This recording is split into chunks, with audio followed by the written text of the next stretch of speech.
Hey there, it's Tom Ryan, founder and CEO of ICR. Before we get into the next episode, I wanted to ask that you subscribe to the show. It'll help us get even more unique and interesting guests on the podcast and in turn continue to educate management teams and the growing ecosystem that creates value for fast-growing private and public companies. And while you're at it, head over to Apple Podcasts and leave us a 5-star rating. Very much appreciated.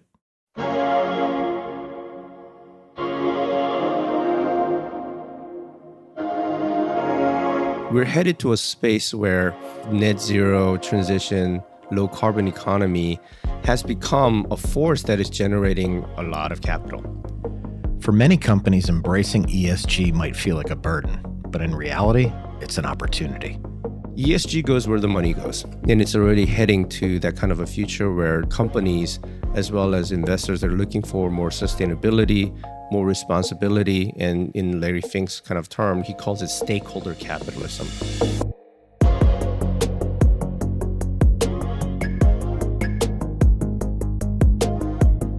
Being a public company can be hard. Small missteps can have outsized consequences.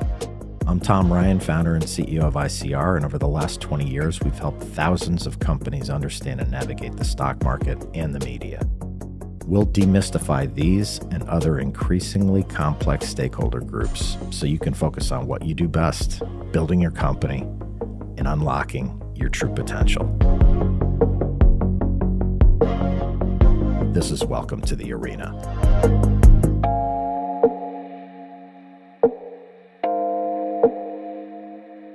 Increasingly, ESG is a hot-button issue for almost all companies, public and private. Conversations around environmental and social issues have been building for over a decade, and they've moved to center stage in the 2020s. The bottom line is ESG is not a nice-to-have anymore, it's a must-have in terms of attracting capital. Here to demystify the ESG movement is Lyndon Park, head of ICR's Governance Advisory Group. Lyndon is a recognized thought leader in ESG and shareholder activism and began his career in governance at BlackRock, where he supported their board of directors on intra-company governance matters. He's truly an expert in the field, and he and his group at ICR do exceptional work advising boards and management teams on some really complex stuff. I talked to Lyndon about how ESG plays into investment strategies, how companies can navigate shifting rating standards, and why both private and public companies should be looking around the corner and preparing for what's next in the world of ESG. Let's enter the arena with Lyndon Park.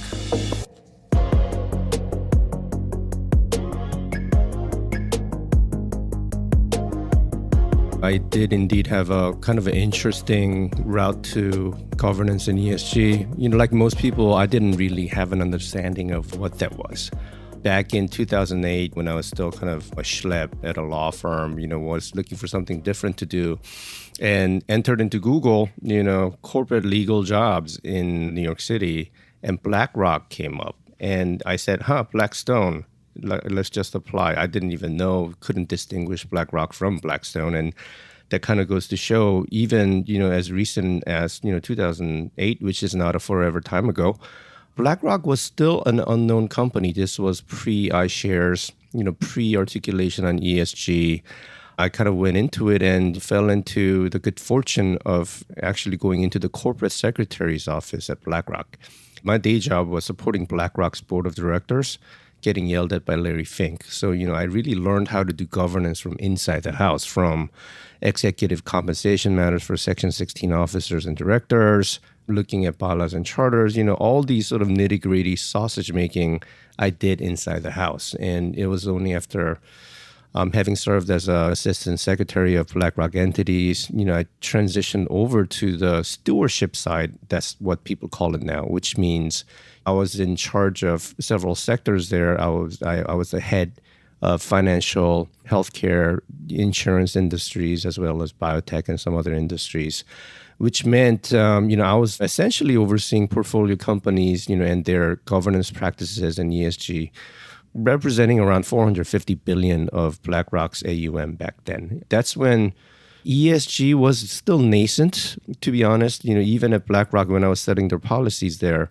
it was more centered around risk factors like cybersecurity. What are some of these things that keeps board and management up at night rather than anything more programmatic?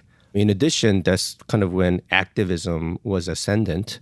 So, with the shareholder activism, hedge fund activism ramping up, companies, their board seats being attacked and takeovers kind of running up. What we did at BlackRock, given the accumulating voting power that this company had over many companies, our voice became very, very important. And, I just kind of caught the right wave at the right time, and also ended up as head of governance at Dimensional Fund Advisors eventually. And then obviously had the good fortune to meet you and Don and the rest of the team at ICR. And here I am.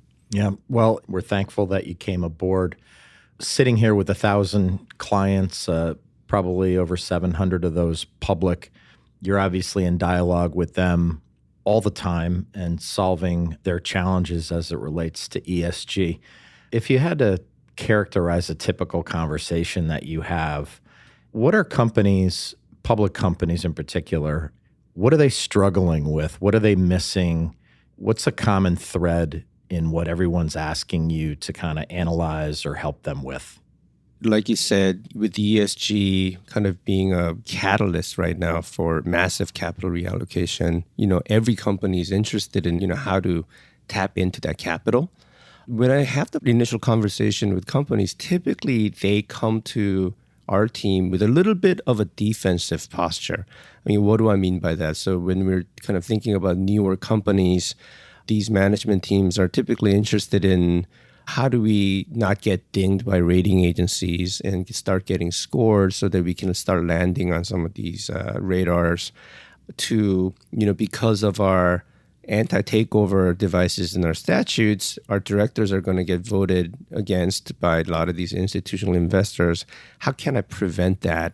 For me, for our clients, it's very important for, ICR to let them know ESG in this era should really be considered a tool for offense. And what do I mean by that? And I think the best example, are two letters from State Street CEO and BlackRock CEO.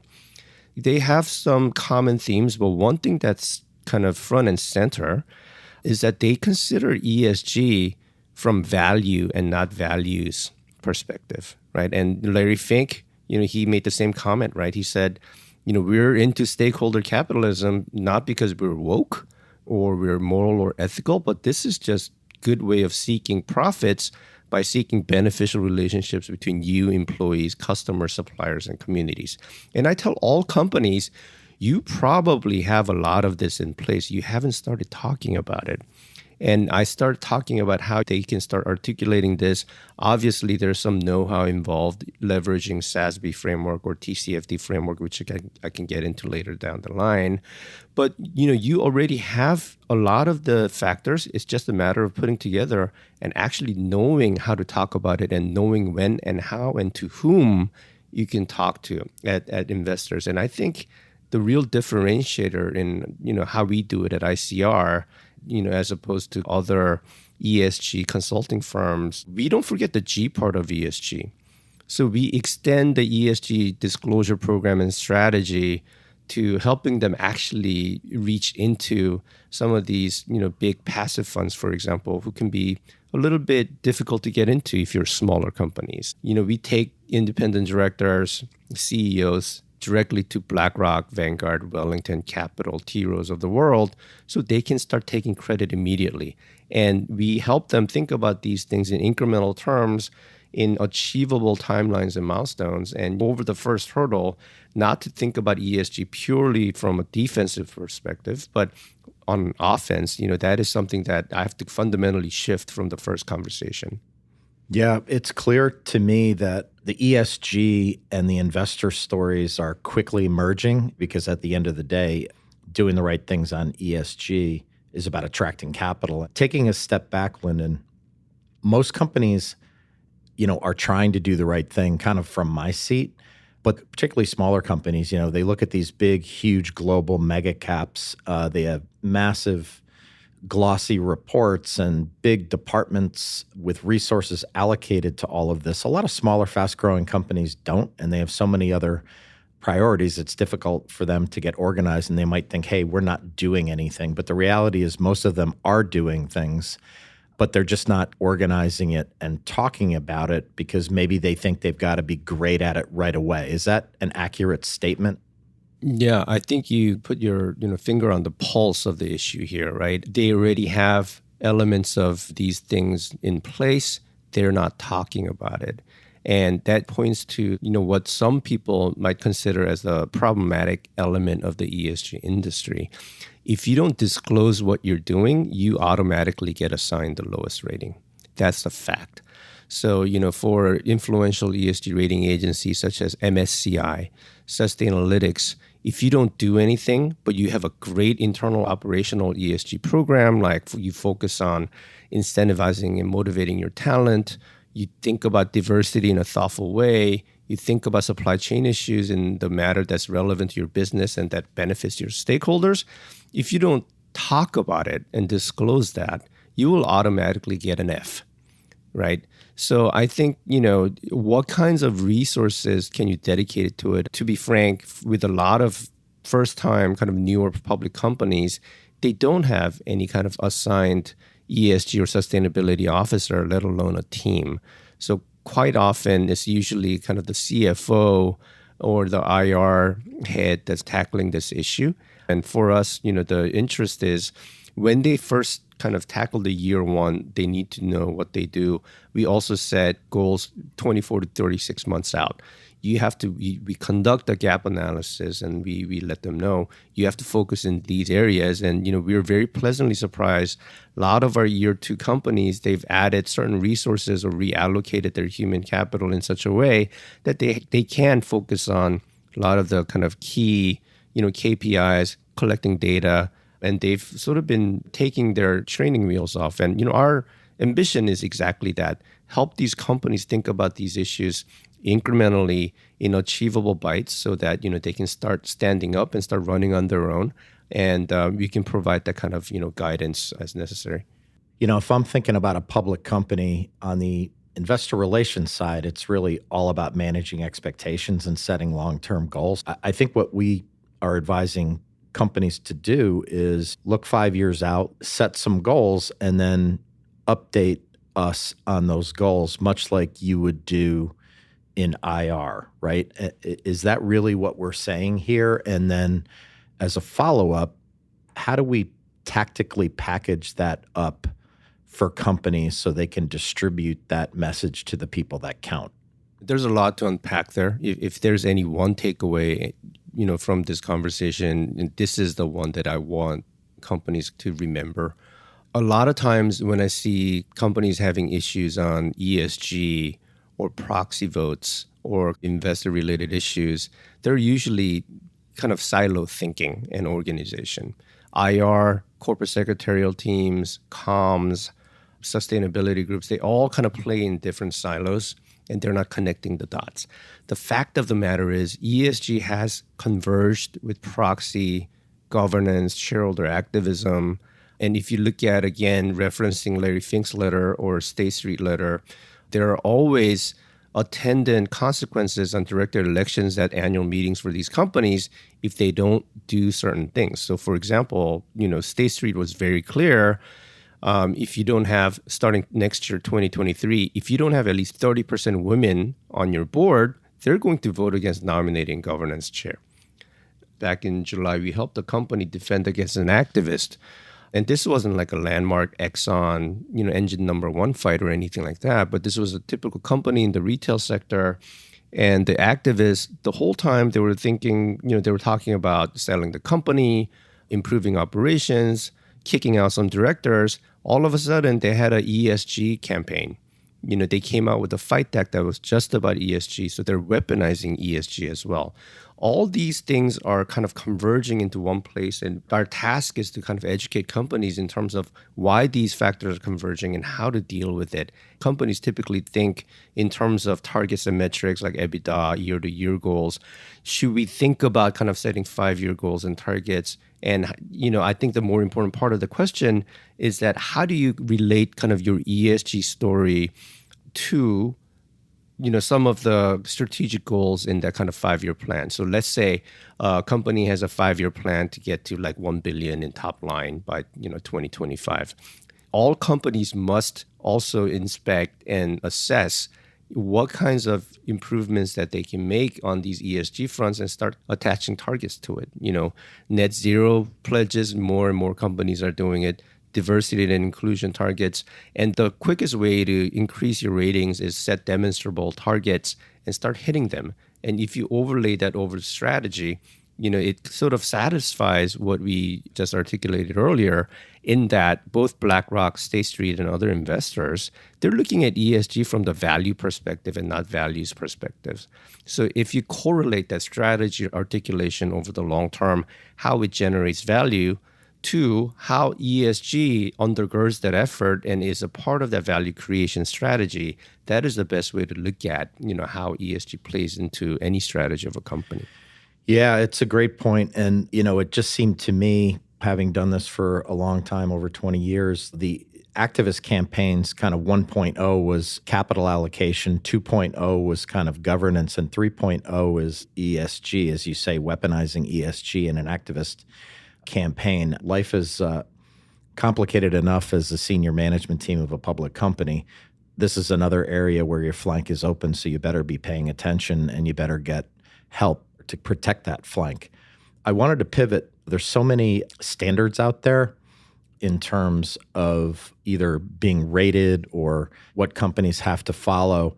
Where are things going in terms of the standards and the consolidation of those kind of rating entities? It is consolidating primarily around SASB. So, that stands for Sustainability Accounting Standards Board. It is, as simply put, a measure of kind of what the sector relevant KPIs are for ESG. So this is going to look different for an oil and gas company, from a tech company to a biotech company. The good news for companies is that it's more manageable than, say, more comprehensive and sweeping ESG frameworks like GRI, which had been previous to SASB kind of a de facto standard for large cap companies that were reporting pursuant to GRI, that's Global Reporting Initiative. Because rather than focusing on, say, 40 or 50 ESG issues, SASB, for some sectors, is less than a half dozen topics that they need to focus on. But as I said, this is the floor of kind of ESG frameworks. And in fact, again, kind of hearkening back to State Street and BlackRock letters, more so than SASB, both CEOs at these investment companies, they're recommending reporting that is more consistent with TCFD, because now their focus areas are on net zero transition and how companies and boards are managing this transition to kind of low carbon economy and climate risk management. And TCFD is Task Force on Climate-Related Financial Disclosures. This typically requires, if you want to do it soup to nuts, climate scenario analysis and running data and metrics and disclosing on what the findings are. But as you can surmise, a lot of the new public companies, they're not quite yet in place to do fulsome TCFD disclosures. But there are ways to start thinking about ESG framework using TCFD, and this is in fact what the investors recommend. Don't just use TCFD framework for climate risk, but do it for ESG risk. TCFD framework, simply put, they look at 4 pillars. It's how do you look at climate risk, and let's kind of, by proxy, say ESG risk through 4 pillars. 1 is corporate governance. Number 2, risk management. Number 3, corporate strategy. And number 4, data and metrics, right? And that's scope 1, 2, 3 analysis, carbon tracking, and scenario planning related disclosures. But we always advise clients, chances are likely that you're already looking at some of your key ESG risks and opportunities using those 3 pillars. All board and management look at, for example, cybersecurity through those pillars of governance, strategy, and risk management, right? And to the point that, audit committee usually has SOX and internal controls protocols around these issues, we encourage companies to leverage the framework they already have, start thinking about ESG through these 3 frameworks, and eventually start expanding that out to cover climate risk pursuant to TCFD. Again, the name of the game here is incrementalism. If you're not in place to do a fulsome TCFD disclosure, start thinking about ESG still within those framework, and then incrementally augment your disclosure and include the climate-related stuff.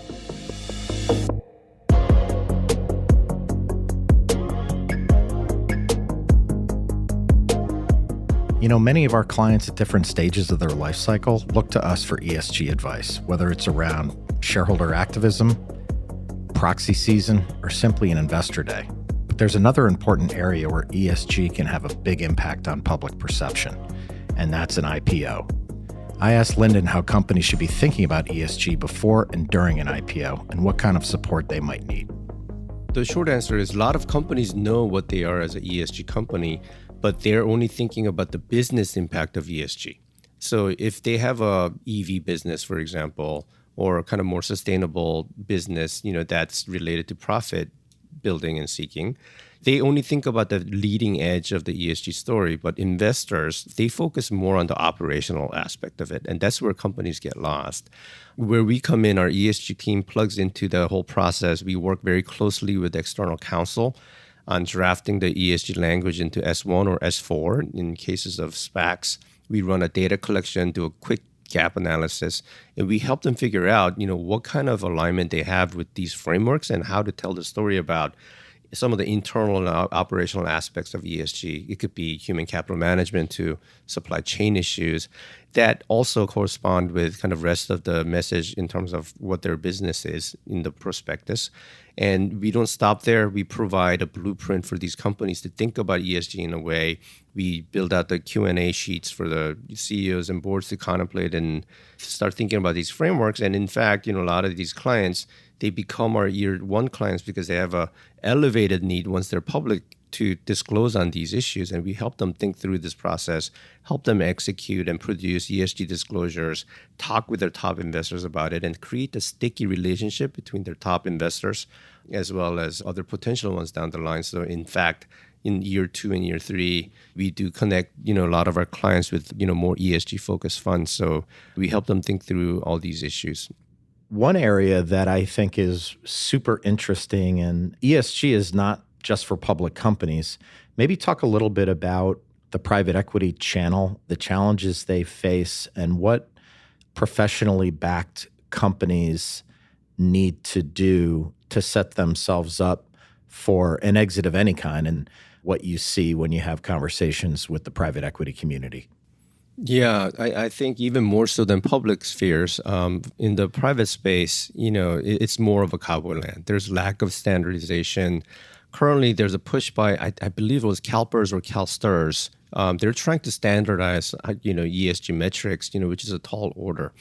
For private companies, simply put, a lot of the ESG activity is based on due diligence. As you mentioned, some of the target companies for investments, exit strategies, these require due diligence efforts. And, the LPs as well as investors, now they're seeking ESG as a core element of this, especially for companies in the latter stages of growth, thinking about exit strategy. Some of the more thoughtful investors are thinking about, is this company going to be competitive and attractive in the public spheres, public markets, where investors are very, very focused on ESG.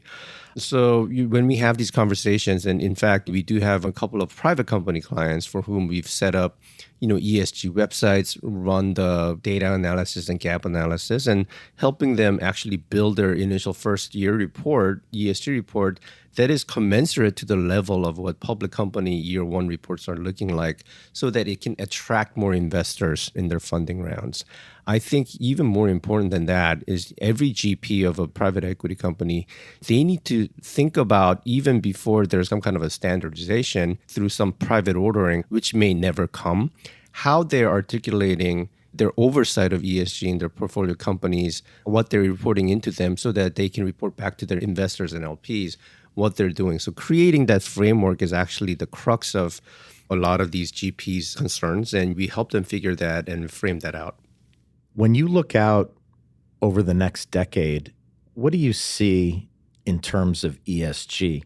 What's your take on the future as you kind of look into your crystal ball? More and more, I think regulatory issues will be the catalyst that drives ESG. I think climate change issues, even compared to 5-6 years ago, there are less naysayers than people who are acknowledging it as a fact.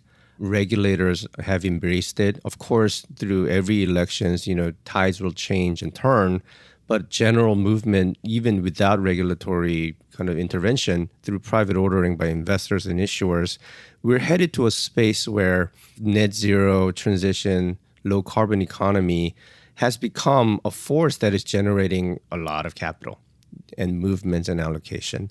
And how I see it coming from the investor background, ESG goes where the money goes. And it's already heading to that kind of a future where companies, as well as investors, are looking for more sustainability, more responsibility. In Larry Fink's kind of term, he calls it stakeholder capitalism. We're already in that world. I think it's only going to accelerate. And it'll also be abetted by a lot of the regulatory changes coming down the line. We have a mega cap oil and gas company, and it's an existential crisis for them right now because some of the investors who are openly backing them, supporting them, and mind you, this company has a great net zero, low carbon strategy. Even so, they're in kind of a crisis where certain investors are thinking about these issues from a divestment perspective, and they don't understand the nuances of how an oil and gas company could fit into this economy. I expect this to cascade into other sectors as well in many different ways. And I think the best defense is offense. That's my motto. And every company, they need to think about these issues proactively, get in front of the investors and start addressing these and articulate their strategy in a very compelling manner.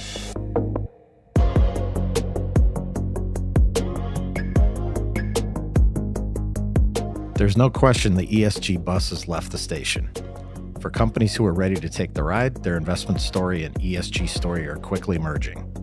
That requires integrated communications and tactics across all stakeholder groups to get the message out. As Lyndon said, when you stop playing defense against ESG, you can start using it as a tool with a powerful offensive potential.